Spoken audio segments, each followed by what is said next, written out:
Hey everyone, welcome to This Explainer. I am absolutely thrilled to have you here today because we're going to take a deep dive into one of the most infamous and honestly most misunderstood figures of the entire 20th century. We're going to unravel this incredible gap between the legendary myth and the deeply tragic reality of history's most famous alleged spy, Mata Hari. And we're doing this by looking exclusively at historical documents and research to finally separate the facts from the fiction. So let's just bypass the formal introductions and confront a massive question right up front.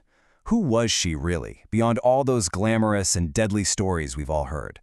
For decades, her name has literally been synonymous with the ultimate femme fatale, this seductive, treacherous double agent using her wiles to steal state secrets.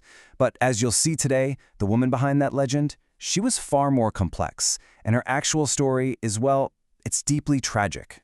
Just look at this. French prosecutors back in 1917 actually accused her of the collective assassination of more than 50,000 men. That's a quote from Captain Jean Chetton, a jurist at her trial, painting her as this absolute master villain capable of single-handedly causing the deaths of tens of thousands of Allied soldiers. Now, when you hear a staggering statement like that, you expect a mastermind of espionage, right?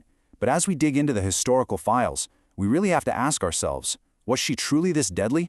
Or was she something else entirely? Which brings us to Section 1, the femme fatale myth. Because before we can strip away the myth, we have to understand the persona she presented to the world.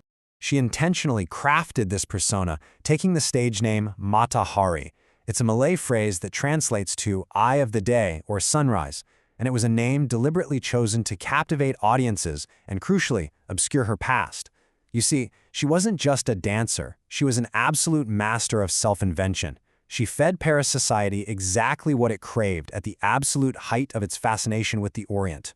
But to truly understand the actual woman who ended up facing a military espionage trial, we have to peel back those layers. So, Section 2, Margaretha's tragic origins. The reality of her early life was absolutely nothing like those glamorous tales she later told. She was actually born Margaretha Geertruida Zelle in the Netherlands. And if you look closely at this timeline, you see a rapid, heartbreaking succession of tragedies. Her father goes bankrupt, her mother dies when she's just 15, then she marries a much older, alcoholic Dutch military officer named Rudolf MacLeod, moves to the Dutch East Indies, and suffers severe domestic abuse. And worst of all, her young son dies. Sources suggest it was either from poisoning by an angry servant or complications from syphilis contracted from his parents. It's just devastating. By 1902, she's divorced and returns to Europe completely destitute. So, fleeing her past, completely stripped of her finances, and without her daughter, who had to remain in her ex-husband's custody, she arrives in Paris penniless. She literally remarked once that she thought all women who ran away from their husbands went to Paris. And this desperate move brings us to Section 3, the dancing sensation. Okay, let's dive into the stark contrast here between the myth and reality. On the one hand, you've got the exotic backstory she sold to the wealthy elite, claiming to be a sacred Hindu temple dancer born in southern India, performing ancient rites of Shiva. But then, on the other hand, is the grim reality we just talked about. She was a divorced, penniless mother from a Dutch bourgeois family who had simply picked up some basic local dances while living in Indonesia. She basically invented this whole melodramatic origin story purely as a means of survival. But wow, did it work. She brilliantly manipulated that European fascination with the East. In 1905, she makes her breakthrough debut at the Musée Guimet to a select audience, and bam, she is an absolute overnight sensation. She essentially elevated erotic striptease into an acceptable art form for the upper classes. She's mingling in wealthy circles, taking on high-profile lovers, including military officers. She became wildly independent and famous. But, tragically, this exact lifestyle is what would later seal her fate.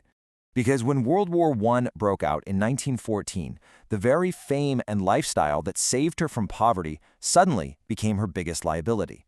Section 4. Caught in the crossfire. So Mata Hari was a citizen of the Netherlands, which remained neutral during the war. This meant she could cross borders freely, traveling between France, Spain, and Britain. But think about how this looked to wartime intelligence agencies. Here's a famous, independent woman constantly crossing borders with a dozen trunks of luggage, taking various military officers as lovers, including, by the way, a young Russian pilot named Vadim Demislov, whom she desperately wanted to visit. To the British and French, she looked highly, highly suspicious, even though in reality, She was largely just traveling for work and trading cocktail gossip. Naively, she stumbled right into a deliberate entrapment. Desperate for money so she could marry her Russian lover, she actually agreed to spy for Captain Ledoux of French intelligence for £1,000,000. She goes to Madrid, seduces a German military attaché to get information, but the German attaché realized exactly what she was doing. Annoyed that she offered absolutely no real intelligence, just Paris gossip, the Germans decided to expose her. They deliberately transmitted messages back to Berlin in a code they knew the French had already broken, specifically identifying her as their agent, H-21. The French intercepted it, and exactly as the Germans planned, they arrested her in Paris on February 13, 1917. She went from being the celebrated, independent artist to being completely crushed in the gears of military intelligence. And this tragic miscalculation leads us straight to Section 5, Scapegoat of the State. It took decades, but the modern historical consensus finally emerged when French files were unsealed in 1985 and British MI5 files later in 1999. Historians found a complete lack of concrete evidence against her. No hard evidence of guilt at all. She never passed vital military secrets to either side. In fact, the British even noted she was just an ineffective amateur. But you have to remember, in 1917, the Allies were suffering massive military failures and troop mutinies. The French government desperately needed a distraction. They needed a scapegoat. And who better than a famous foreign woman of questionable morals? Listen to this powerful summary. Historian Julie Wheelwright perfectly captures why she was targeted, noting she was an independent woman, a divorcee, a citizen of a neutral country, a courtesan, and a dancer, which made her a perfect scapegoat for the French and British, who were then losing the war. Her unconventional lifestyle, her independence, her total lack of traditional domesticity, it all made her the absolute perfect canvas for a society desperate for a villain. They could project all their anxieties about the war, and frankly, about modern women, directly onto her. And here is the chilling reality of her final act, her official death certificate. Following a closed military trial, where, by the way, her lawyer wasn't even allowed to cross-examine witnesses, she was executed by a 12-man firing squad at Vincennes on October 15, 1917. She famously refused a blindfold. And because her body went unclaimed by any family, this former superstar's remains were simply handed over to a medical school for anatomical study. It's just a stark, deeply tragic end for Margaretha Zelle. To wrap up this explainer, I want to leave you pondering a really profound question. How does wartime hysteria create villains out of convenient victims, and what does this say about historical memory? The true story of Mata Hari isn't some thrilling spy novel. It's a sobering look at justice, gender, and how a nation in crisis can sacrifice a convenient victim. Her fabricated myth was so incredibly powerful that it completely overshadowed the tragic truth of her life for almost a century. It really makes you wonder, right? Who else in history have we totally misunderstood simply because the myth was more convenient than the reality? Thank you so much for exploring this incredible historical record with me today.